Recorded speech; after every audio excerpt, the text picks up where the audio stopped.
Sir ಇದು FSL report ಒಂದು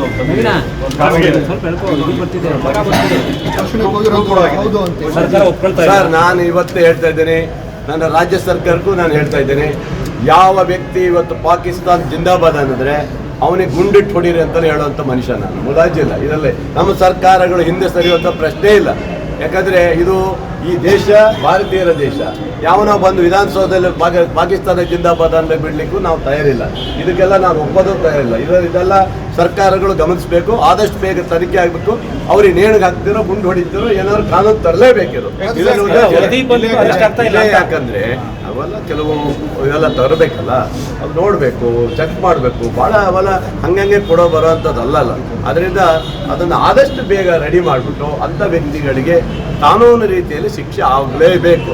ಇದರಲ್ಲಿ ಶಿಕ್ಷೆ ಆಗಕ್ಕೆ ಬಿಡಬಾರ್ದು ಅನ್ನೋದಲ್ಲ. ಶಿಕ್ಷೆ ಆಗಬೇಕಂದ್ರೆ ನಮ್ಮ ಉದ್ದೇಶ ಇದೊಂದೇ ಅಲ್ಲ. ಬಾಂಬ್ ಬ್ಲಾಸ್ಟ್ ಆದವನು ಬಿಡಂಗಿಲ್ಲ. ಯಾಕಂದರೆ ರಾಜ್ಯ ಸರ್ಕಾರಕ್ಕೆ ಇವತ್ತು ಈ ರೀತಿಯ ಕೆಟ್ಟ ಹೆಸರು ತರುವಂಥ ಯಾವುದೇ ವ್ಯಕ್ತಿ ಇರ್ಬೋದು, ನಾವು ಬಿಡೋಕ್ಕಾಗಲ್ಲ. ಅದರಿಂದ ವಿಧಾನಸೌಧದಲ್ಲಿ ಆಗಿರೋದು ಭಾಳ ಖಂಡನೆ. ಇದನ್ನು ಖಂಡನೆ ಆಗ್ತಾ ಇದೆ. ಬಟ್ ಸರ್ಕಾರದ ಸಚಿವರೇ ಇದೊಂದು ಸಿಲ್ಲಿ ಘಟನೆ ಅನ್ನುವಂಥ ಹೇಳಿಕೆಯನ್ನು ಕೊಟ್ಟಿರುವಂಥದ್ದು. ಅವರಿಗೆ ಅದೆಲ್ಲ ಅದು ಹೇಳಕ್ಕೆ ತಪ್ಪದು. ಇದು ಸಿಲ್ಲಿ ಘಟನೆ ಅಲ್ಲ ರೀ. ಒಂದು ವಿಧಾನಸೌಧದಲ್ಲಿ ಪಾಕಿಸ್ತಾನ ಜಿಂದಾಬಾದ್ ಅನ್ನೋದನ್ನ ನಾವು ಖಂಡನೆ ಮಾಡಬೇಕು.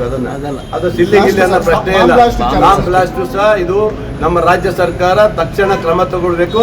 ಆ ವ್ಯಕ್ತಿ ಕಂಡುಹಿಡಬೇಕು. ಅದು ಆಗಿಲ್ಲ ಅಂದ್ರೆ NIA ಎಲ್ಲ ಇದಾರಲ್ಲ, ಅವ್ರನ್ನೆಲ್ಲ ಕರೆಸಿ ಏನಾಗಬೇಕು ಅದೆಲ್ಲ ತಗೊಂಡು ಪರಿಶೀಲನೆ ಮಾಡಿ ಆ ವ್ಯಕ್ತಿನ ಕಂಡು ಹಿಡಿಯಲೇಬೇಕು. ಯಾಕೆ ಗೊತ್ತಾ, ಅದು ರಾಮೇಶ್ವರ ಇವತ್ತು ಭಾಳ ಟಾಪಲ್ಲಿ ಓಡ್ತಿರುವಂಥ ಒಂದು ಹೋಟೆಲ್. ಅದ್ರ ಬಗ್ಗೆ ಯಾರಿಗೆ ಕಣ್ಣಿತ್ತು, ಯಾರಿಗೇನಿತ್ತು, ಅಥವಾ ಅವ್ರು ಮಾಡಿದ್ದಾರೋ, ಬೇರೆ ಮಾಡಿದ್ದಾರೋ, ಬಯತ್ ಬದುಕರು ಮಾಡಿದ್ದಾರೋ, ಅಥವಾ ಹೊಟ್ಟೆ ಕೆತ್ತಿ ಹೋಟ್ಲು ಉದ್ಯಮಿಗಳ ಇದರಲ್ಲಿ ಮಾಡಿದ್ದಾರೋ ಗೊತ್ತಿಲ್ಲ. ಅದನ್ನು ನೋಡಬೇಕಲ್ಲ. ಅವೆಲ್ಲ ಪರಿಶೀಲನೆ ಮಾಡಬೇಕು. ಒಟ್ಟಲ್ಲಿ ರಾಜ್ಯ ಸರ್ಕಾರ ಕಣ್ಣು ಮುಚ್ಕೊಂಡು ಕೂರುವಂಥ ಪ್ರಶ್ನೆನೇ ಇಲ್ಲ. ಅವ್ರಿಗೆ ಏನು ಕೆಲಸ ಆಗಬೇಕು ಅದು ಮಾಡೇ ಮಾಡ್ತೀವಿ ನಾವು ಇವತ್ತು. ಯಾಕಂದರೆ ಇದೊಂದು ದೊಡ್ಡ ಮಟ್ಟಕ್ಕೆ ನೀವು BJP ಅವರು ಭಾಳ ಎಳ್ಕೊಂಡು ಹೋಗಕ್ಕೆ ಹೋಗಬೇಡಿ. ಯಾಕಂದರೆ ಅವನು ಯಾವನೇ ಮಾಡಿರಲಿ ಅವ್ನು ಗಲ್ಲಿಗೆ ಎಸತ್ ನಾನು ಹೇಳ್ತಾ ಇದ್ದೇನಲ್ಲ, ನನ್ನ ಸರ್ಕಾರ ಹೇಳಿದ್ದೆ. ಯಾಕಂದರೆ ಇದೊಂದೇ ಹೇಳಕ್ಕೆ ಹೋಗಬೇಡಿ. ಪಾರ್ಲಿಮೆಂಟಲ್ಲೂ ಪಾಸ್ಪೋರ್ಟ್ ಅವ್ರದ್ದು ಅಲ್ಲೇ ಎಂತ ಮಾಡಿದ್ರು ನಿಮ್ಗೆ ಗೊತ್ತಲ್ಲ.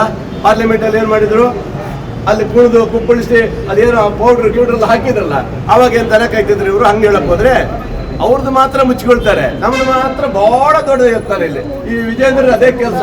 ಭಾರಿ ಇವರು ರಾಜ್ಯದಲ್ಲಿ ಭಾರಿ ಸುವ್ಯವಸ್ಥೆಯನ್ನು ಇದು ಮಾಡಿದವರು. ಹರ್ಷ ಸತ್ತಾಗಿ ಇವರು ಏನು ಮಾಡಲಿಲ್ಲ. ಅಲ್ಲೇ ಇವನು ಸಸ್ತಾನ ಮಾಡಿ ಅಂತ ಮಂಗಳೂರಲ್ಲಿ, ಅವಾಗ ಇವರೇನು ಮಾಡಿಲ್ಲ ಅಲ್ವಾ. ಇವರೆಲ್ಲ ವೈಫಲ್ಯದಲ್ಲಿ ಕಂಡಿದ್ದಾರೆ. ಆದ್ರಿಂದ ಅವೆಲ್ಲ ನಾವು ಹೇಳೋದು ಬೇಡ. ನಮ್ಮ ರಾಜ್ಯ ಸರ್ಕಾರ ಕಠಿಣವಾದಂಥ ಕ್ರಮ ತಗೊಳ್ಲೇಬೇಕು ಅಂತ ನಂದು ಒಂದು ಆದೇಶ ಇದೆ.